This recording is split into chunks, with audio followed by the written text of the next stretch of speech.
नमस्कार दोस्तों। कहानियों की श्रृंखला में आज हम मुंशी प्रेमचंद द्वारा लिखी कहानी शूद्र सुनेंगे। यह कहानी गौरा और मंगरू के सच्चे प्रेम की कहानी है। मेरा आपसे अनुरोध है कि मेरे चैनल को सब्सक्राइब, लाइक और शेयर करें और हाँ, साथ ही नीचे दिए गए बेल आइकन को प्रेस करना मत भूलिएगा। तो आइए सुनते हैं कहानी शूद्र। स्वर राखी पांडे। गांव के सिरे पर एक माँ बेटी झोपड़ी में रहती थी। माँ विधवा थी तो बेटी कुंवारी। घर में और कोई आदमी न था। बेटी गौरा बाग से पत्तियां बटोर कर लाती तो माँ गंगा भाड़ झोंकती थी। इससे सेर भर अनाज मिल जाता था। दोनों खाकर सो पड़ती थी। इसी से उनका गुजर बसर हो रहा था। हर माँ की तरह गौरा की माँ को भी हमेशा यही चिंता रहती थी कि किसी तरह उसकी बेटी की सगाई हो जाए। पति के मर जाने के बाद गंगा ने कभी दूसरा घर नहीं बसाया, ना ही कोई रोजगार शुरू किया था। तब भी माँ बेटी सुकून से रहती थी।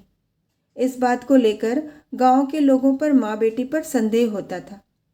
सबके मन में यही सवाल आता था कि दोनों स्त्रियां कोई धंधा नहीं करती, कोई मर्द भी नहीं है, तो फिर ये इतने आराम से कैसे रहती हैं। कभी इन्हें किसी के सामने हाथ फैलाते भी नहीं देखा। कुछ न कुछ गड़बड़ जरूर है। शूद्रों की बिरादरी बहुत छोटी होती है। 5-10 कोस से अधिक उनका दायरा नहीं होता। आखिर क्या कारण है कि कोई गौरा से शादी के लिए तैयार नहीं होता। गौरा की शादी के लिए माँ बेटी ने साथ कई तीर्थ यात्राएं की। उड़ीसा तक हो आए, लेकिन कुछ हल नहीं निकला।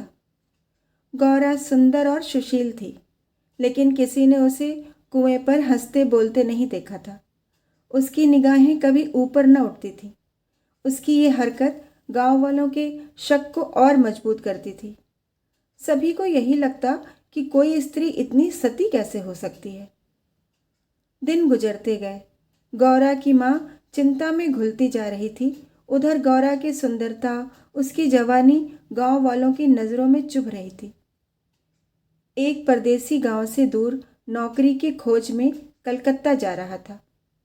10-12 कोस दूर पहुंचते उसे रात हो गई। उस समय वह एक गांव में पहुंचा था। वह लोगों से किसी कहार का घर पूछते हुए गंगा के घर पहुंचा। परदेसी को देख गंगा बहुत खुश हुई। गंगा में उस परदेसी से उसका नाम पूछा तो परदेसी ने बताया कि उसका नाम मंगरू है। इसके बाद गंगा ने मंगरू का खूब आदर स्वागत किया। उसके लिए अच्छे पकवान भी बनाए। धीरे धीरे दोनों की बातचीत भी बढ़ने लगी। इसी दौरान शादी की चर्चा भी छिड़ गई। मंगरू नौजवान था, तभी उसकी निगाह गौरा पर पड़ी। गौरा एक सुंदर और शांत हाव भाव की लड़की थी, जिसे देखते ही मंगरू भी मोह में पड़ गया और वह झट से गौरा से सगाई के लिए मान गया। उसने 2-4 गहने खरीदे और कपड़े उधार लेकर सगाई कर ली। गंगा बेटी दामाद को अपनी नज़रों से दूर नहीं करना चाहती थी, इसलिए दोनों गंगा के साथ ही रहने लगे। 10-15 दिन भी नहीं बीते थे कि मंगरू के कानों में कई तरह की बातें पड़ने लगीं। बिरादरी के अलावा दूसरी जाति के लोग भी कई तरह की बातें बनाने लगे। मंगरू इन अटकलों से परेशान हो गया था, लेकिन वह गौरा को छोड़ना भी नहीं चाहता था। 1 महीने बाद मंगरू अपनी बहन के घर गया। बहन ने खाना परोसा। मंगरू ने बहनोई को साथ खाने के लिए कहा। बहनोई बोला, तुम खा लो, मैं बाद में खा लूँगा। मंगरू को कुछ संदेह हुआ।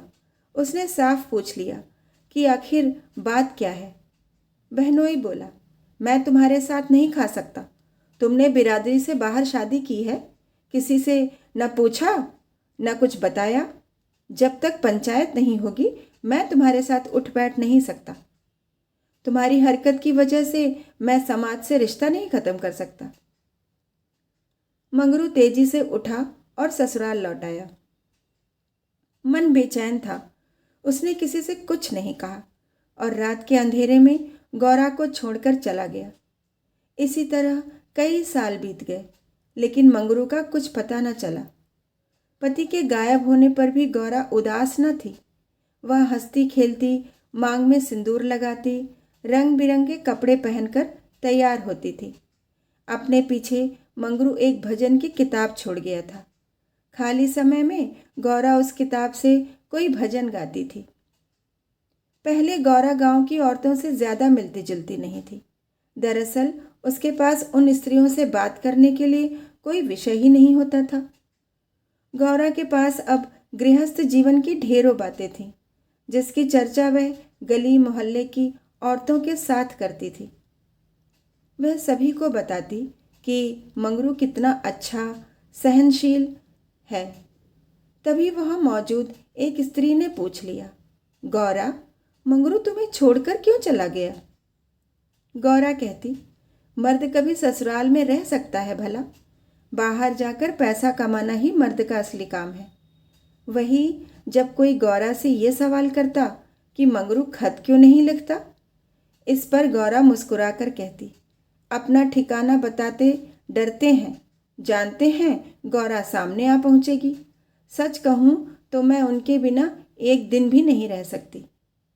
एक सहेली बोली, तेरी बात हम नहीं मानते, जरूर मंगरू और तेरी लड़ाई हुई होगी, तभी इसी तरह बिना बताए वह तुझे छोड़कर चला गया। गौरा बोली, बहना, अपने भगवान से भी भला कोई लड़ता है क्या? जिस दिन ऐसी नौबत आई मैं कहीं जाकर डूब मरूंगी। कई दिनों बाद कलकत्ता से एक आदमी आया और गंगा के घर रुका। इत्तेफाक से वह मंगरू का पड़ोसी निकला। उसने कुछ पैसे और 2 साड़ियाँ गौरा के हाथ में थमाई और बोला कि मुझे मंगरू ने तुम्हें लेने भेजा है। यह सुनते ही गौरा की खुशी का ठिकाना न रहा। वह फटाफट जाने के लिए तैयार हो गई। गांव की औरतों से मिल आई और सबको अपने जाने की खबर दे आई। बेटी के जाने से गंगा मायूस थी, लेकिन साथ ही खुश भी थी। रास्ते भर गौरा के मन में हजारों अच्छे बुरे ख्याल आते रहे। बीच बीच में उसे अपनी माँ के अकेलेपन की भी याद आ जाती। डर सताता कि बेचारी अम्मा अकेले कैसे रहेगी, सारा काम अकेले करना पड़ेगा, बूढ़ी दिन भर रोती रहेगी। इसी उधेड़-बुन में रास्ता कट गया। लगभग 3 दिनों बाद गाड़ी कलकत्ता स्टेशन पहुंची। गौरा का दिल जोर से धड़क रहा था। वह प्लेटफॉर्म पर उतरकर मंगरू का इंतजार करने लगी। बूढ़ा बोला, मैंने आसपास सभी जगह देख लिया, लेकिन मंगरू तो कहीं दिखाई नहीं दे रहा है। शायद अब तक आया नहीं है। गौरा घबरा गई। तभी बूढ़ा बोला, चलो हम डेरे पर चलते हैं। उसे मालूम न था कि हम कौन सी गाड़ी से आ रहे हैं। ऐसे में भला उसकी राह देखने से कोई फायदा नहीं। गौरा बात मान गई और दोनों तांगे पर सवार होकर चल दिए। यह पहली बार था जब गौरा गांव से बाहर निकली थी। उसकी आंखें इधर उधर चीज़ों को निहारने में लगी हुई थी। अचानक तांगा एक सुंदर और विशाल भवन के सामने रुका। गौरा उतरी और तेजी से सीढ़ियों के सहारे ऊपर चढ़ने लगी। मंगरू से मिलने की थोड़ी भी देरी उसे बर्दाश्त नहीं हो रही थी।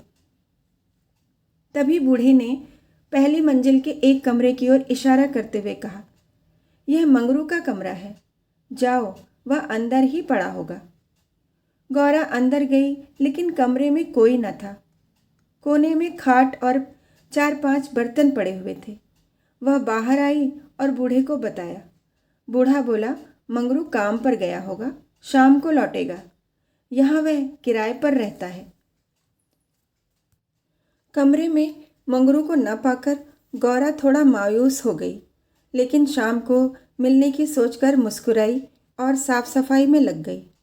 उसने कमरे में झाड़ू लगाया, बर्तन धोए, नहा धोकर शाम का इंतज़ार करने लगी।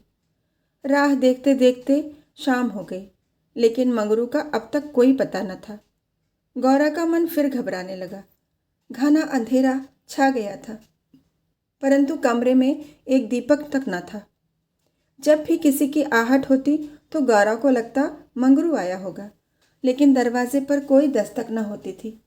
कुछ देर बाद दस्तक हुई। गौरा दौड़ी और दरवाज़ा खोला। सामने बूढ़ा खड़ा था। गौरा बोली, वो अब तक आए क्यों नहीं? बूढ़ा बोला, अभी मैं मंगरू के दफ्तर से ही लौटा हूँ। साहब ने बताया कि मंगरू का ट्रांसफ़र हो गया है। मंगरू ने साहब से कई मिन्नतें की, लेकिन किसी ने उसकी एक न सुनी और दूसरी जगह भेज दिया। मैं दफ्तर से उसका नया पता ले आया हूँ। कल सुबह तुम्हें जहाज पर बैठा दूंगा, फिर तुम अपने मंगरू के पास चली जाना। गौरा घबरा कर बोली, जहाज में? कितने दिन का सफ़र होगा? बूढ़े ने कहा, कम से कम 8 से 10 दिन तो ज़रूर लगेंगे, लेकिन घबराओ मत, तुम्हें कोई परेशानी नहीं होगी। तय बात के मुताबिक अगले दिन गौरा बूढ़े के साथ मंगरू के पास जाने के लिए निकली। बूढ़े ने उसे जहाज पर बैठाया और विदा किया। जहाज जैसे जैसे किनारे से अलग हो रहा था, वैसे वैसे गौरा को लग रहा था कि अब उसकी अम्मा, गांव सब पीछे छूट रहा है। चारों ओर पानी पानी देख गौरा का मन अजीब हो रहा था। अनजान जगह की में मंगरू को कहाँ खोजेगी, यह सोच सोचकर उसका दिल बैठा जा रहा था। जहाज पर कई स्त्रियां और पुरुष सवार थे। गौरा उन्हें देख और उनकी बातें सुन रही थी। तभी उसकी नज़र एक कोने में अकेली बैठी स्त्री पर पड़ी। गौरा ने हिम्मत कर उससे पूछा, कहाँ जा रही हो बहन? ये सुनते ही स्त्री की आंखें डबडबा गई। बोली, मुझे नहीं मालूम कि मैं कहाँ जा रही हूँ, बस जहाँ भाग्य ले जाए वहाँ चली जा रही हूँ। तुम कहाँ जा रही हो? गौरा बोली, मैं तो अपने मालिक के पास। स्त्री झट से बोली, बहन, कोई तुम्हें बहला फुसला कर लाया है, तुम किसके साथ यहाँ आई? गौरा ने कहा, मुझे एक बूढ़ा ब्राह्मण यहाँ बैठा गया, मैं तो अपने पति से मिलने कलकत्ता आई थी। स्त्री बोली, किनारे पर जो लंबा दुबला पतला सा बूढ़ा था जिसकी एक आंख फूली हुई थी, वही? गौरा, हाँ बहन, वही। स्त्री बोली, बहन, उसी दुष्ट ने मेरा जीवन बर्बाद किया है। भगवान करे उसकी 7 पुश्तों को नरक नसीब हो। उस कपटी के कारण मैं किसी को मुंह दिखाने लायक नहीं रही। अब जा रही हूँ मिस्र देश, वहीं मेहनत मजदूरी करके गुजर बसर करूँगी। यह सब सुनकर गौरा के मुंह से बोल न फूटे। वह सोचने लगी कि अब क्या करूँगी। उसे अपनी माँ, अपने गांव, सहेलियों की याद आने लगी। कुछ क्षण बाद हिम्मत करके बोली, अब क्या करें बहन? स्त्री बोली, अब यह तो वहाँ पहुँचने के बाद ही मालूम चलेगा। यह कहते कहते वह ज़ोर ज़ोर से रोने लगी और अपना दुख बताने लगी। गौरा ने हिम्मत दी तो स्त्री ने बताया कि शादी के 3रे साल में उसके पति की मौत हो गई।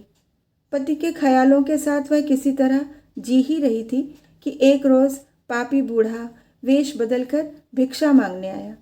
उसने सन्यासी का रूप धारण किया हुआ था। मैं उसके जाल में फंस गई और आज मेरी यह दुर्दशा है। इसने मुझे पति से मिलवाने का लालच दिया। मैं बेवकूफ़ पति से मिलने की चाह में इस बहरूपिया की बात में फंस गई और इसके साथ चल दी। आगे की कहानी मुझे नहीं मालूम। अगले दिन जब मुझे होश आया तो मैं घर भी नहीं लौट सकती थी। अब बूढ़ा मुझे यहाँ ले आया और जहाज पर छोड़ गया है। स्त्री की बातें सुनकर गौरव को समझ में नहीं आ रहा था कि वह क्या प्रतिक्रिया दे। वह बिल्कुल मौन हो गई थी। मंगरू से मिलन का सपना एक झटके में टूट गया था। गौरव को इस हाल में देख स्त्री बोली, भगवान पर भरोसा और साहस रखो बहन। हिम्मत पाकर गौरा बोली, मुझे अब तुम्हारा ही सहारा है। मैं और तुम दोनों अब साथ ही रहेंगे। स्त्री कुछ न बोली। दोनों एकटक नीले आकाश की ओर निहारने लगी। कई घंटों बाद जहाज किनारे पर पहुंचा। सभी यात्री उतरने लगे। तट पर मौजूद एक आदमी सभी यात्रियों के नाम लिख रहा था। अब गौरा के उतरने की बारी आई। जैसे ही उसने पाँव नीचे रखा, वह चौंक गई। उसके शरीर में करंट दौड़ गया। वह जड़ बन गई, न कुछ बोल पा रही थी और न ही पीछे से आवाज़ दे रहे यात्रियों की बात सुन रही थी। ऐसा लगा मानो दुनिया रुक गई हो। गौरा के सामने वह दृश्य था जिसकी उसने उम्मीद छोड़ दी थी। तट पर खड़ा व्यक्ति जो यात्रियों के नाम लिख रहा था वह कोई और नहीं बल्कि मंगरू था। गौरा एक क्षण सातवें आसमान पर थी। उसकी खुशी छिपाए नहीं छिप रही थी। मंगरू ने अपना हाथ आगे बढ़ाया। गौरा ने प्रतिक्रिया न दी। इतने में यात्रा के दौरान मिली स्त्री ने गौरा को कोहनी मारी। गौरा लड़खड़ा गई। मंगरू ने उसे थाम लिया। स्त्री, क्या हुआ? इस आदमी को पहचानती हो? गौरा, बहुत अच्छी तरह से। यही तो वे हैं जिनसे मिलने के लिए मैं घर से निकली। स्त्री बोली, अच्छा, तो ये तुम्हारे पति हैं। अब तो तुम मेरे साथ ना आओगी, मुझे भूल जाओगी। गौरा, अब तो तुम मेरे साथ ना आओगी, मुझे भूल जाओगी। गौरा बोली, क्या ऐसा भी हो सकता है भला? तुमने मुझे सहारा दिया है। मंगरू इन दोनों से दूर अपने काम पर लगा हुआ था। वह यात्रियों से जानकारियां जुटाने में व्यस्त था।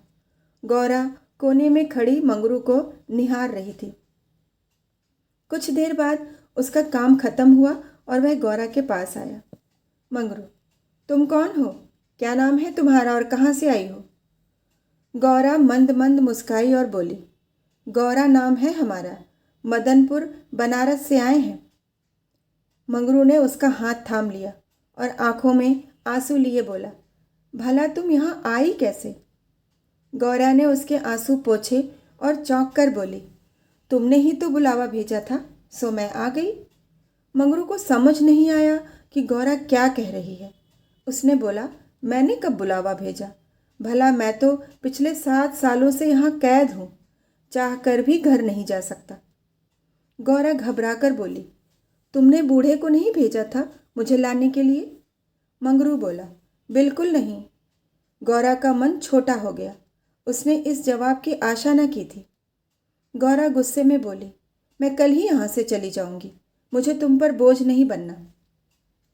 मंगरू बोला, अब तुम यहाँ से अगले 5 सालों तक नहीं जा सकती गौरा, यही यहाँ का नियम है। गौरा बोली, ठीक है, फिर मैं अलग रहकर अपना पेट पाल लूँगी, लेकिन तुम पर भार न बनूंगी।